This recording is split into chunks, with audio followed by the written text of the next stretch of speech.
Ministerio Internacional de Jesucristo Volviendo a las Sendas Antiguas te da las gracias por tomar este tiempo para escuchar este estudio bíblico que esperamos te sea de gran bendición. Bienvenidos a este estudio bíblico titulado ¿Para quién es realmente el nuevo pacto? Y en base a las Sagradas Escrituras vamos a descifrar esta pregunta o duda. Así que te invitamos a que dispongas tu corazón para que Dios nos hable a través de su palabra y que su Santo Espíritu nos enseñe todas las cosas y nos guíe a toda su verdad. Amén. Introducción. A lo largo de la historia se nos ha enseñado que Dios hizo un pacto con su pueblo Israel, pero que como ellos no permanecieron fieles a ese pacto, este se rompió, se invalidó, y que ese fue el antiguo pacto con ellos, y que ahora el nuevo pacto es para la iglesia de Cristo, y que este nuevo pacto ya no tiene nada que ver con el pueblo de Israel. Pero vamos a ver a través de las Sagradas Escrituras si esta enseñanza tiene fundamentos sólidos o solamente se sostiene de un pequeño hilo. La misma palabra de Dios es la que va a derribar toda mentira, porque solo su palabra es verdad. Vamos a iniciar por establecer el significado de la palabra pacto. Pacto viene del latín pactum, que es un acuerdo, una alianza, un trato, compromiso cuyos involucrados aceptan respetar aquello que estipulan. El pacto establece un compromiso y fija la fidelidad hacia los términos acordados o hacia una declaración, por lo tanto obliga al cumplimiento de ciertas pautas. Y recordemos que Dios es un Dios de pactos, y que siempre desde el Edén ha hecho pactos con el ser humano. Hizo pactos con Adán, con Noé, con Abraham, etc. Y ha estado renovando pactos por muchas generaciones. Nuevamente, y Dios es fiel a su pacto. Y el libro de Deuteronomio capítulo 7 verso 9 declara: Conoce pues que Jehová tu Dios es Dios, Dios fiel, que guarda el pacto y la misericordia a los que le aman y guardan sus mandamientos hasta 1000 generaciones. En este estudio vamos a estar hablando del pacto que Dios hizo con Abraham, con Isaac y con Jacob, que lo confirmó con Moisés y el pueblo de Israel en el monte Sinaí. Y también dice la Escritura que en 2 de Timoteo capítulo 2 verso 13 dice que si fuéramos infieles, Él permanece fiel, Él no puede negarse a sí mismo. Ahora, sabemos que el pueblo de Israel no se mantuvo fiel a ese pacto y han sido duramente disciplinados a lo largo de la historia a causa de esa infidelidad. En el libro de Hebreos capítulo 12 verso 6 dice el Señor: porque el Señor al que ama disciplina y azota a todo aquel que recibe por hijo. Pero a pesar de toda esa infidelidad y disciplina que el pueblo de Israel ha recibido, el Señor se mantiene fiel a su pacto, porque Él no puede negarse a sí mismo, como lo leímos anteriormente. Por lo tanto, el Señor no se ha olvidado del pacto que hizo con Abraham, Isaac y Jacob y con el pueblo de Israel, sino que ese pacto sigue vigente y lo vamos a explicar más adelante. Porque entre mucho pueblo cristiano se ha creído que Dios desechó a su pueblo Israel, que Dios invalidó su pacto con ellos y que el nuevo pacto es con la iglesia de Cristo solamente. Y también se ha creído que ese antiguo pacto era imperfecto. Pero eso es otra vez una errónea interpretación de las Escrituras, como lo vamos a ver más adelante. Vamos a dejar algo muy claro primeramente: que Dios es perfecto, que Dios no comete errores, que Dios no se equivoca, que por lo tanto toda palabra que un día salió de su boca es de gran valor y nunca deja de ser. Esta permanece para siempre, como lo declara Isaías 48. Porque dice la Escritura que sea todo hombre mentiroso y Dios veraz. Eso está en Romanos 3:4.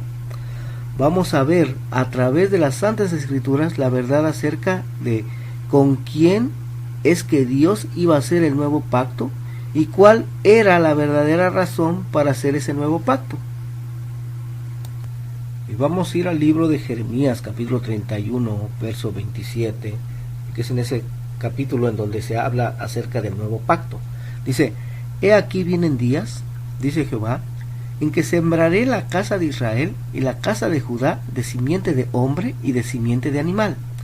Y así como tuve cuidado de ellos para arrancar y derribar, y trastornar y perder y afligir, tendré cuidado de ellos para edificar y plantar, dice Jehová. Esta profecía es para los tiempos finales.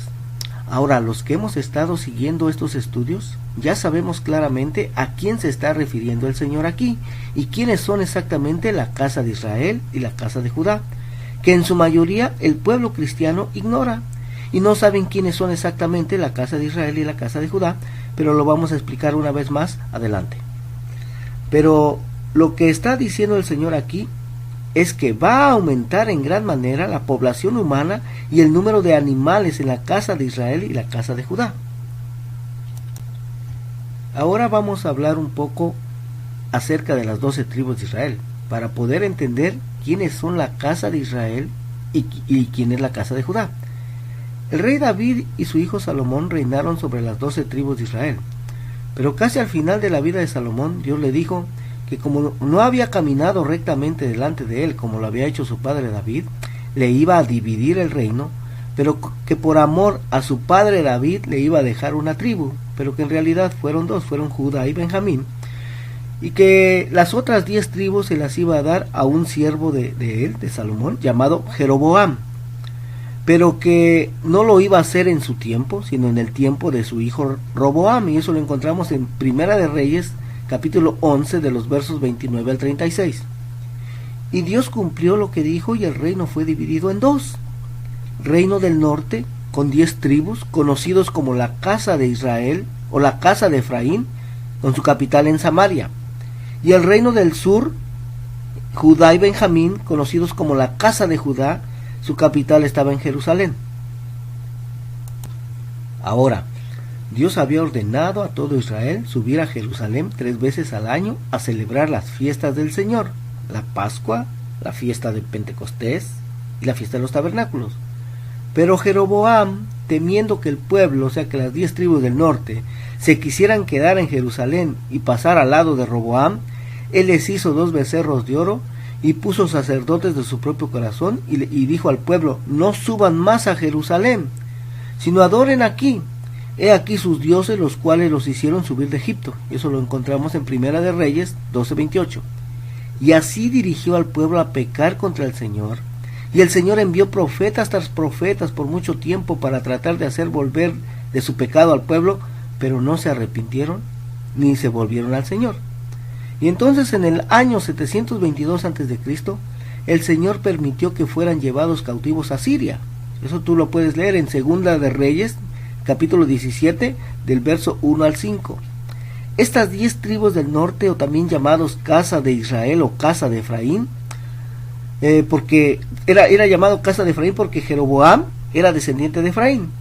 Y al estar en cautividad, estos se mezclaron entre las naciones, se asimilaron a las naciones y perdieron su identidad, se hicieron gentiles y nunca regresaron a Israel y fueron conocidas como las ovejas perdidas de la casa de Israel. Pero esto era algo que el Señor mismo ya había profetizado que iba a suceder, que incluso cuando Jeroboam tomó las 10 tribus del norte, Roboam quiso pelear contra él para tratar de recuperar las 10 tribus, pero el Señor le envió un profeta diciéndole que no lo hiciera porque Dios mismo había hecho esto. Y eso lo encontramos en el libro de Amós, capítulo 9, verso 9. Porque aquí yo mandaré y haré que la casa de Israel sea zarandeada entre todas las naciones como se zarandea el trigo en una criba, y no cae un granito en la tierra. A espada morirán todos los pecadores de mi pueblo, que dicen: no se acercará ni nos alcanzará el mal. Y podríamos pensar que la casa de Judá, viendo lo que había sucedido a la casa de Israel, iban a tener cuidado para que no les sucediera lo mismo. Pero no fue así. Y en el año 586 a.C. fueron llevados cautivos a Babilonia también. Pero la casa de Judá solo permaneció en Babilonia por 70 años, y regresaron con Zorobabel y Nehemías a reedificar el templo y a reedificar la ciudad, y habitaron nuevamente en ella. Son los que habitaban Israel en el tiempo de Jesús, y son los que actualmente llamados judíos, sabemos quiénes son y en dónde están actualmente. Pero, ¿y en dónde están las 10 tribus del norte? ¿La casa de Israel o la casa de Efraín? ¿Dónde están las ovejas perdidas de la casa de Israel? ¿En dónde están actualmente? Bueno, leímos en las profecías de Amós 9 que iban a ser zarandeadas en todas las naciones. Si estudias un poco de historia, te vas a dar cuenta que estas 10 tribus del norte fueron emigrando de nación en nación hasta llegar a todas las naciones. Por ejemplo, para nosotros en América, entre los mayas, se han hallado muchos símbolos hebreos. Y también, por ejemplo, Pablo habla de su deseo de ir a España, porque allá había descendientes de esas 10 tribus perdidas. ¿Y qué pasó en 1492? Cristóbal Colón zarpó de España y descubrió América. Y qué raro que precisamente en ese mismo año se dio un edicto de expulsión de toda España a los judíos. ¿Quiénes crees que venían con Cristóbal Colón en las 3 embarcaciones? Que incluso se cree que el mismo Colón era judío, pero no abiertamente, por la persecución que existía. Y actualmente estos descendientes de las 10 tribus del norte, descendientes de Abraham, Isaac y Jacob, que en su mayoría no saben que lo son, se hicieron gentiles, se encuentran pues adorando a la Virgen, a los santos, se encuentran adorando al dios Sol en domingo, porque Sunday, lo que significa día del sol. Se encuentran celebrando Navidad, Año Nuevo, Halloween, Lupercalia o Día de San Valentín. Se encuentran comiendo carnitas, camarones, etcétera, porque así se les ha enseñado y no saben que son hijos de Israel, no saben que son hijos de Jacob. Y que cuando alguien quiere guardar algo que Dios ordenó y que está escrito, se le dice: ¿por qué quieres guardar esas cosas de los judíos? Pero que yo sepa, Dios no le dijo a Moisés: dile a los hijos de Judá o dile a los judíos que guarden estas cosas, sino que le dijo: dile a los hijos de Israel, o sea, las 12 tribus, que guarden estas cosas. Pero esto es algo que se desconoce totalmente en la mayoría del pueblo cristiano, como lo mencionamos antes. Ahora, hay varias profecías en el Antiguo Testamento que hablan de la restauración de todo Israel. ¿Qué significa esto? Que Dios va a volver a unir a las 12 tribus de Israel. Lo encontramos en Amós 9, Ezequiel 37, Jeremías 16, Isaías 11, etc. Y esas profecías las tiene que cumplir el Hijo de David, el Mesías de Israel, Cristo Jesús.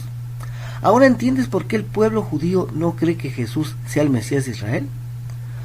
Porque aún no ha sucedido la restauración de Israel. Incluso Jesús lo dijo a la mujer sirofenicia: no soy enviado sino a las ovejas perdidas de la casa de Israel. Eso lo encontramos en Mateo 15:24. Y también antes de que Jesús ascendiera al cielo, sus discípulos le preguntaron: ¿restaurarás el reino a Israel en este tiempo? Y él les dijo: no os toca a vosotros saber los tiempos o las sazones que el Padre puso en su sola potestad. Eso lo encontramos en Hechos 1, 6 y 7. Porque aún no era el tiempo, porque la semilla de Abraham no había sido sembrada todavía en todas las naciones. Y la razón principal por la que el pueblo judío no cree que Jesús sea el Mesías de Israel es porque no se ha cumplido la profecía de Isaías 11. El Mesías es el encargado de traer la ley de Dios a las naciones. Y entonces dicen los judíos: ¿cómo tú me dices que Jesús es el Mesías de Israel si los que se dicen ser sus discípulos no guardan la ley de Moisés? E incluso hay una profecía que dice que Dios provocaría a celo a Judá con un pueblo que no es pueblo. Eso se encuentra en Deuteronomio 32:21. Ahora medita en esto. ¿Será que los que se dicen ser discípulos o iglesia de Jesús podrán algún día mover a celo al pueblo judío? Diciéndoles, por ejemplo: mira, tu Mesías me da permiso de ahora comer cerdo. Ven, te invito a comer de mi sándwich de jamón. O ven, te invito a mi iglesia a adorar al dios Sol en domingo, Sunday, día del sol. Nunca sucederá eso mientras los que se dicen llamar discípulos o iglesia, gentiles de Jesús, conozcan que son hijos de Israel y comiencen a obedecer los mandamientos que Dios dio a los hijos de Israel y que no solamente se los dio a Judá, a los judíos. Y ahora sí, ya conociendo todo esto, vamos a ver si Dios se olvidó del pacto que había hecho con Israel, porque ya ahora actualmente no es lo que eran antes, una nación, sino que ahora son multitud de naciones, pero que en su mayoría no saben que son parte de Israel. Pero regresemos a Jeremías 31. Jeremías 31, 29. En aquellos días no dirán más, los padres comieron las uvas agrias, y los dientes de los hijos tienen la dentera, sino que cada cual morirá por su propia maldad. Los dientes de todo hombre que comiere las uvas agrias tendrá la dentera. Lo que está diciendo el Señor aquí es que cada persona morirá por sus propios pecados. Y continúa diciendo Jeremías 31, 31. He aquí que vienen días, dice Jehová, en los cuales haré nuevo pacto con la casa de Israel y con la casa de Judá. Bueno, acabamos de leer con quién es que se va a hacer este nuevo pacto. Con la casa de Israel y con la casa de Judá. Por lo tanto, tienes que pertenecer a una de esas dos casas para poder participar de este nuevo pacto. Y entonces, ¿en dónde quedó la iglesia?, me pregunto yo. ¿En dónde quedó lo que se nos ha enseñado? De que el nuevo pacto es con la iglesia y que ya Israel no tiene parte en ese pacto. Pero quizás alguien diga, pero eso está solo en el Antiguo Testamento.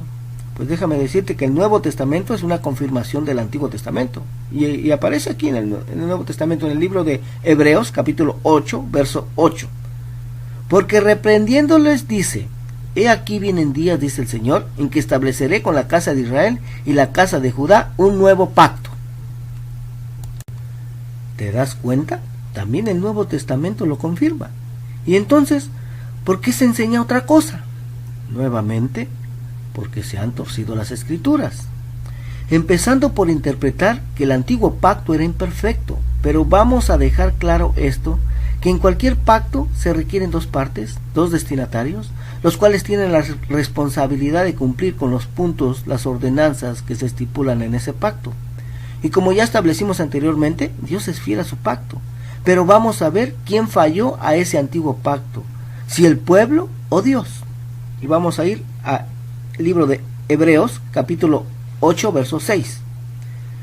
Pero ahora tanto mejor ministerio es el suyo, cuanto es mediador de un mejor pacto establecido sobre mejores promesas, porque si aquel primero hubiera sido sin defecto, ciertamente no se hubiera procurado lugar para el segundo, porque reprendiéndolos dice, he aquí vienen días, dice el Señor, en que estableceré con la casa de Israel y la casa de Judá un nuevo pacto, no como el pacto que hice con sus padres el día que los tomé de la mano para sacarlos de la tierra de Egipto, porque ellos no permanecieron en mi pacto y yo me desentendí de ellos, dice el Señor.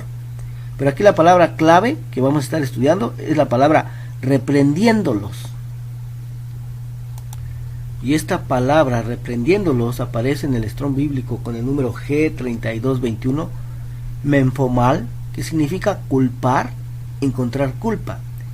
Y vamos a ver esta misma cita bíblica en la versión Nueva Traducción Viviente para poderla entender un poquito mejor. Hebreos 8:6, Nueva Traducción Viviente. Pero ahora a Jesús, nuestro sumo sacerdote, se le ha dado un ministerio que es muy superior al sacerdocio antiguo, porque Él es mediador a nuestro favor de un mejor pacto con Dios basado en mejores promesas. Si el primer pacto no hubiera tenido defectos, no habría sido necesario reemplazarlo con un segundo pacto. Pero cuando Dios encontró defectos en el pueblo, ahora te das cuenta en dónde en realidad estaba el defecto, en quién estaba la culpa, quién fue el que falló al pacto, en el pueblo, fue el pueblo. Y nunca la falla o el defecto estuvo en los puntos del pacto o en la ley de Dios. Nunca las palabras que salieron de la boca de Dios, porque Dios y su palabra son perfectos. El problema o el defecto estaba en el corazón del pueblo, y estos fueron los que invalidaron el pacto y nunca Dios. Entonces, por esta razón es que era necesario hacer un segundo y nuevo pacto, pero ahora se tenía que hacer algo en el corazón del pueblo para que ahora sí pudiera mantenerse fieles a ese pacto. Mira lo que continúa diciendo Jeremías 31:32. No como el pacto que hice con sus padres el día que tomé su mano para sacarlos de la tierra de Egipto, porque ellos invalidaron mi pacto, aunque fui yo un marido para ellos, y dice Jehová, pero este es el pacto que haré con la casa de Israel después de aquellos días, dice Jehová, daré mi ley en su mente y la escribiré en su corazón, y yo seré a ellos por Dios y ellos me serán por pueblo. Y aparece también en el libro de Hebreos capítulo 8, verso 8. Porque reprendiéndolos, dice, he aquí vienen días, dice el Señor, en que estableceré con la casa de Israel y la casa de Judá un nuevo pacto, no como el pacto que hice con sus padres el día que los tomé de la mano para sacarlos de la tierra de Egipto, porque ellos no permanecieron en mi pacto y yo me desentendí de ellos, dice el Señor. Por lo cual, este es el pacto que haré con la casa de Israel después de aquellos días, dice el Señor. Pondré mis leyes en la mente de ellos, y sobre su corazón las escribiré, y seré a ellos por Dios, y ellos me serán a mí por pueblo. Bueno, como no permanecieron en el pacto, el Señor se desentendió de ellos, que es cuando el reino se dividió, el reino del norte, las 10 tribus, conocidos como la casa de Israel o casa de Efraín, y el reino del sur, las 2 tribus, conocidos como la casa de Judá, y que ya explicamos qué pasó con estas 2 casas anteriormente. Pero la profecía es que el Señor iba a levantar, iba a reedificar el tabernáculo caído de David, iba a restaurar el reino a todo Israel, y el encargado de cumplir esa profecía es el Mesías de Israel, Cristo Jesús.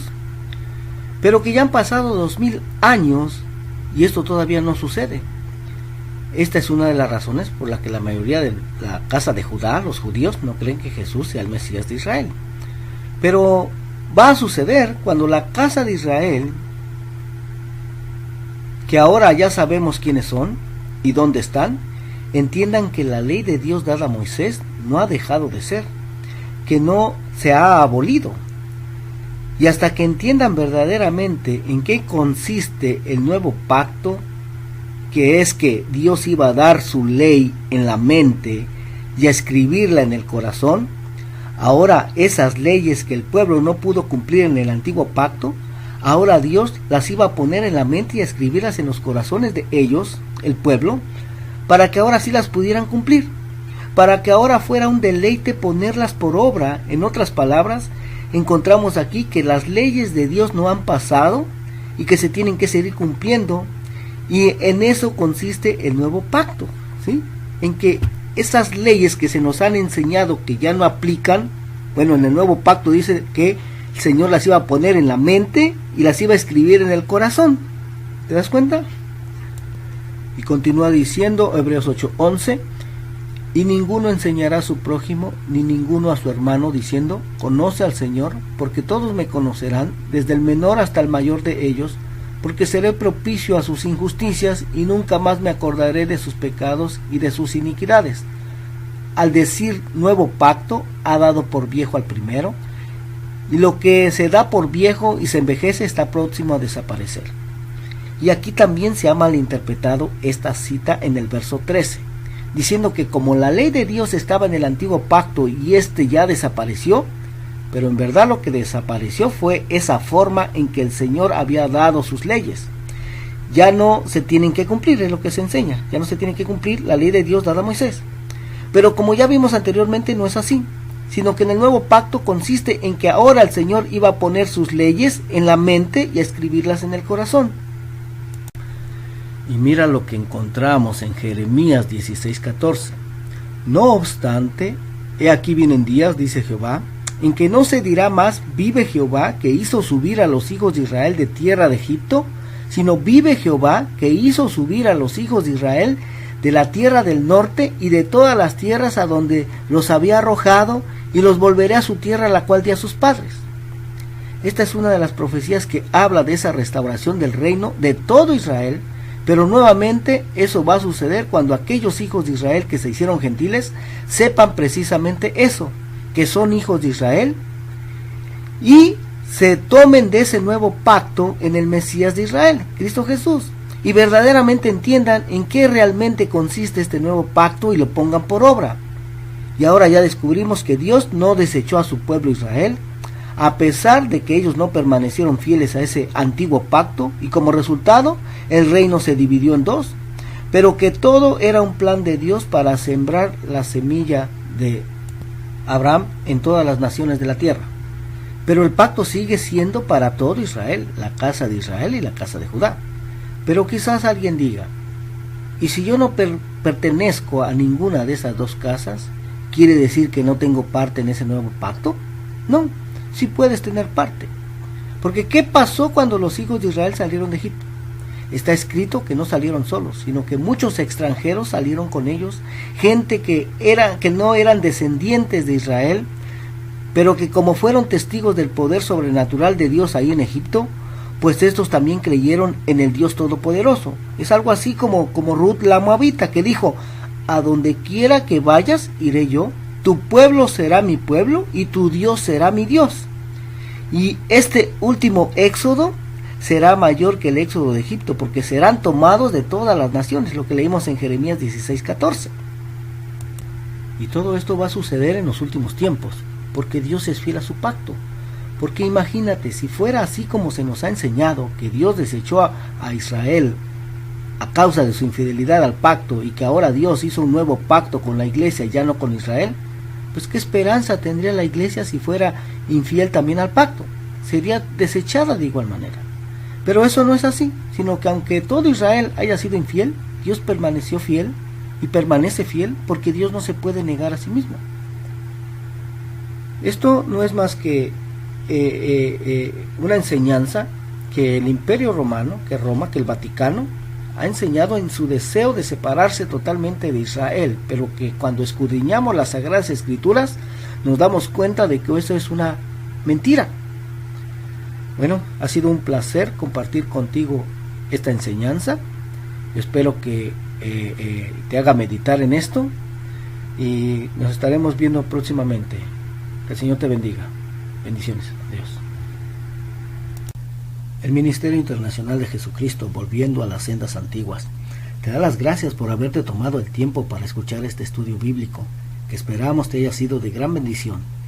Y si vives en el área de Los Ángeles, California, te invitamos a nuestras reuniones en vivo, en donde hacemos este tipo de estudios bíblicos a mayor profundidad.